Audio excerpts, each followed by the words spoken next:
Hindi ka ba matatawa sa amin? Tingnan mo kahit itong mga... Dapat ka na bang... Nagdadadamba na sila. Ayaw niya yung naglulunod. O sige, nagdadadamba. Ang dami na pong nagsipagtanong. Lalo na po nung unang hearing. Naglulundag po lahat eh.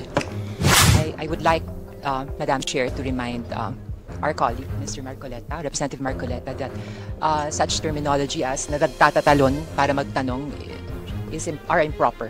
To insinuate that my colleagues and us, who validly and willingly want to pose valid questions regarding the budget of the Office of the Vice President is unacceptable. Hindi po kami nagtatatalon. We have valid questions. I wanted to ask valid questions, but of course, nobody is here to answer them. Ayaw niya yung naglulunod. O sige, nagdadadamba. Nagalit pa yung isa eh. Hindi po naglulundag. Eh baka hindi naman si Tagalog masaya. Ang ibig ko lang sabihin, naguunahan pa kayo na pagdamba sa opisina ng Vice President. Gusto nyong magunahan kayo eh. Ha? Paano kung halimbawa, bumaba itong usapin na to? Halimbawa, nakaharap yung COA. Opo. Mr. COA Representative, Madam COA Representative, sino po ba sa amin dito sa kabuuan ng House of Representatives ang merong notice of disallowance? Nako, lahat po, malamang. Kaya sabihin niya, mawalang galong na po sa inyo, sir. Opo. 99% po meron kayong notice of disallowance. Lahat ng ano kaya? O paano ngayon? Yun ang malaki totoong katotohanan ko. So nagtatanong ka tungkol sa disallowance na hindi pa sinasagot, samantalang ikaw ay meron din? Pati Makabayan Black ko, meron yan. Oh. Bago lang tayo magtanong, kasi nga naman, ang report din naman ng COA ko nga pinagbabatayan, hindi ba dapat din namang ipaliwanag ng anumang tanggapan? Huwag na natin tingnan yung pangalawang Pangulo, yung mga report na nakita ng COA, Kong. So, mabuti. Mabuti na itanong mo yan. Kaya nga bumalik ako eh. Nung pagkatapos nung alingas-ngas, ng umaga, Opo. na umabot ng halos katanghalian na yun eh. Opo. E di, nung maipahayag ko na yung aking sentimiento, bumalik ako sa opisina ko, medyo malayo-layo yung RBM kasi dyan eh. Opo. Kakain ako kasi hindi ako makakain sa meeting eh. So doon na ako kumain. Actually, konti lang ang kinain ko eh. Nandun pa rin kasi yung pagkainis eh. Pero kumain naman ako. Tapos, naalala ko na meron pang naiwan dun sa COA. Sabi ko, o sige ka ako, balik tayo ron sapagkat naipalista ko yung pangalan ko. Mabuti din naman yun para sa ganon. Kasi nga, yung mga lahat ng tanong na gusto nilang itanong ay nakabase doon sa tinatawag na intelligence and confidential funds. Yes po. O, kaya ang pasimula ko dun sa COA, kung na-subject sa notice of disallowance yung intelligence funds ng Office of the Vice President. Opo, sabi niya. Pero ang gusto ko sanang mapansin ng mga kasama ko, ang kauna-unahang layunin ko doon para mapansin ng mga kasama ko eh. Opo. Pangalawa, yung nakikinig na taong bayan, maunawaan din kung bakit ganun yung pagtatanong ko. So, nung tinanong ko siya, na-cover nga po ng notice of disallowance. So, tinanong ko, what is the nature of a notice of disallowance? Kaso hindi niya masyadong maunawaan. Ang gusto ko lang isagot niya, ang notice of disallowance hindi final. Opo. Ang notice of, halimbawa, kasi yung notice of disallowance, halimbawa yung ahensya mo din, meron kasing mga parametro eh, may mga standards kung paano mo gagamitin yung pondo. Pag nakita nila may konting lisya doon, o halimbawa, ano kasi yun eh, irregular, ano yan eh, I-U-E-E-U. 5 eh.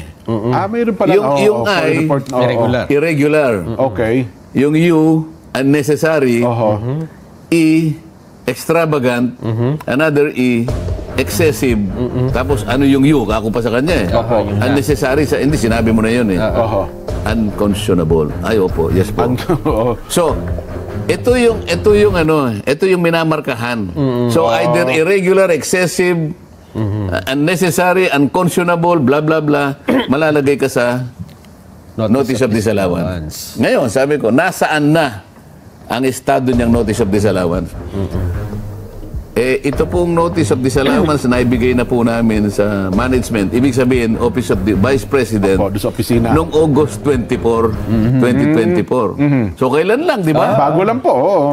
Meron po siyang 6 na buwan para sagutin ito. Isipin mo, 180 days. 6 months pala yan. Sa makatwid, Opo. yung Office of the Vice President, pwede siya sumagot hanggang Pebrero 2025. Oho.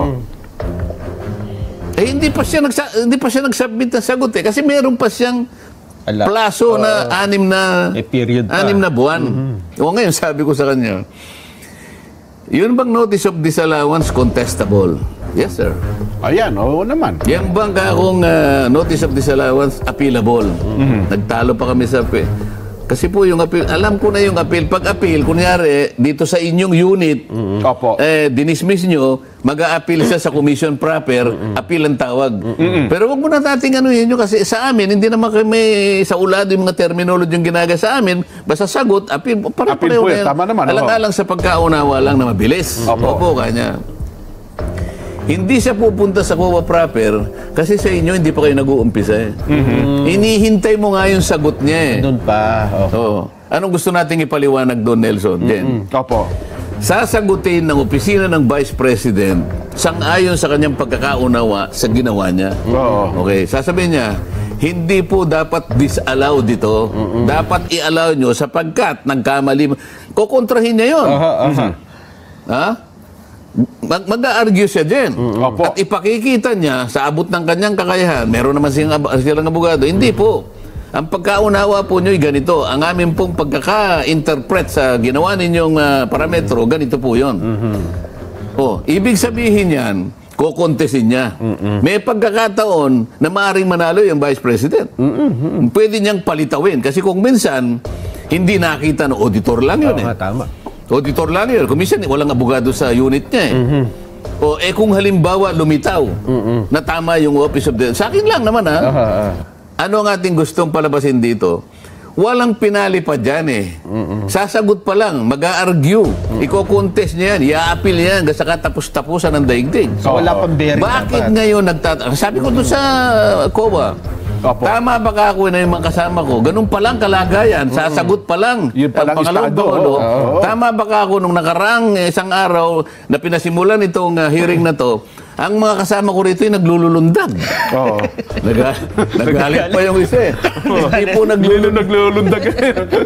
baka hindi naman si Tagalog masaya. Ang ibig ko lang sabihin, naguunahan pa kayo na pagdamba Oho. sa opisina ng Vice President. Gusto nyong magunahan kayo eh. Ha? Samantalang, kayo po naghihintay pa eh. Kung ano po ang isasagot ng pangalawang Pangulo. Oho. Hindi po ba nyo kami papayuhan? Payuhan nyo po kami. Kasama na ako doon. Oo, tama. Payuhan nyo kami. Sabi niya, hindi daw... Kailangan ko bang magtatanong na ngayon o hindi? Because if I do that, I will be more popist than the Pope. Oho. Hindi ko po masasagot kasi po, kayo po hindi nga, payuhan mo lang kami. Ayaw magpayo. Payuhin mo kami. Oo. Dapat na ba kaming magtatanong sa gayong ikaw, hindi mo pa pala natatanggap yung argumento at pagsagot ng pangalawang Pangulo. Hindi ka ba matatawa sa amin? Tingnan mo kahit itong mga... Dapat ko na bang... Nagdadadamba na sila. Ayaw niya naglulunod. O sige, nagdadadamba. Dapat ko na bang gamitin itong report ninyo laban sa tanggapan ng ganito? Isipin mo. Sasagutin pa lang. Sasagutin pa lang. Hintayin mo naman yon. Respeto mo na lang sa opisina ng Vice President. Sasagot eh. Bakit hindi pa siya sumasagot? May 6 na buwan pa siyang sumagot eh. Piniprepare mabuti. Katapos-tapos, anong malay mo kalimbawa na sagot niya? At medyo tumama. At sinabi, oo nga pala. So, allowed. So, wala na yung, mamamatay na yung Notice of disallowance. Kasi allowed eh. Naipagtanggol niya yung sarili niya. Ayun. Ngayon, bakit ka magtatatanong ngayon? Ba't ka maglulundag? Ha? Hindi mo pa nga alam kung ano yung laman nito. Kasi alam mo, lata. Ano? Wala namang label. Akala mo ang laman sardinas. Nagtatatong ka na. Inaakala mo yung laman ay sardinas. Bagoong pala. Bakit maalat yung sardinas? Hindi mo nga alam kung sardinas. Nakuha mo ibig ko sabihin? Tama po. Kaya kung ginanon ang pagtatanong, para lang maipadama ko sa aking mga kasama. mga kasama, parehas masyado tayong adelentado. Aha. Kaya nga ako'y nagpakababa na rin, sabi ko doon sa Cuba. Payuhan mo nga kami. Pati ako isama mo na ron. Opo. Payuhan mo ako. Ayaw niya naman ayaw naman niya akong payuhan. Opo. Ay mukhang... ay, nako. Nung narinig ko nga yun, doon ako Naunawaan mo, di ba? ko Yan ang sinasabi ko. Naunawaan ko eh. Oho. Sabi ko, ganun palang sitwasyon. Yun pala ang proseso. Kung hindi kayo Yun ang nagsalita, estado. ang imahe dyan, Oo. merong katiwalian, merong yun nga, Parang pinagtatakpan. na hindi sinasagot. Kasi nga meron ng notice eh. Eh, Parang paano kung dating- halimbawa, humaba itong usapin na to? Halimbawa, nakaharap yung COA. Opo. Mr. COA Representative, Madam COA Representative, sino po ba sa amin dito sa kabuuan ng House of Representatives ang merong notice of disallowance? Nako, lahat po, malamang. Kaya sabihin niya, mawalang galong na po sa inyo, sir. Opo. 99% po meron kayong notice of disallowance. Lahat ng Ano mababa- kaya? Totoo. O paano ngayon? Yun ang malaki, totoong katotohanan kong.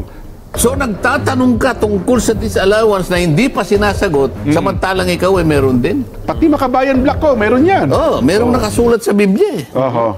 Ha? Huwag mong titingnan kanya. Oho. Yung muta nung kapatid mo. Oho. Ang tingnan mo ay nakahambalang sa sarili mong mata. Baka mas malaki pa yung nandyan. Oo, nakalagay pa ron eh. Totoo.